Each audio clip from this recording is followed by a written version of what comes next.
মোৰ সৌভাগ্য যে মোৰ লগত আমাৰ কংগ্ৰেছ পৰিয়ালৰ সকলো আছে। আমাৰ ৰকিবুল হুছেইন ডাঙৰীয়াও আছে, আমাৰ নুৰুল হুদা ডাঙৰীয়াও আছে, আমাৰ শিৱামণি বৰা ডাঙৰীয়ানী আছে, আমাৰ আসিফ নাজাৰ ডাঙৰীয়া আছে, আমাৰ নতুন সমষ্টি এতিয়া জিত আছে। সকলোৱে মোৰ লগত সহযোগিতা কৰিছে আৰু আমাৰ কংগ্ৰেছ দলৰ সম্পূৰ্ণ পৰিয়ালে সকলোৱে সহযোগিতা কৰিছে আৰু আমি সকলোৱে পণ বান্ধি লৈছো যে আমি অসমত অন্ততঃ আৰু ভাৰতবৰ্ষৰ অইন জেগাৰ লগতে আমি কংগ্ৰেছৰ পতাকাডাল অতি শক্তিশালীভাৱে আমি অসমৰ বুকুত ৰোপণ কৰিব পাৰিম।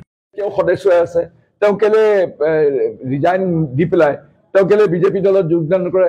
তেওঁক মই প্ৰত্যাহ্বান জনাইছোঁ, কংগ্ৰেছ দলৰ পৰা তেওঁ বিধায়কৰ পদৰ পৰা পদত্যাগ কৰক। তেওঁৰ লজ্জাবোধ নাই নেকি যে কংগ্ৰেছৰ ভোটত জিকি পেলাই তেওঁ এতিয়া বিজেপি দলৰ প্ৰশংসা কৰি আছে?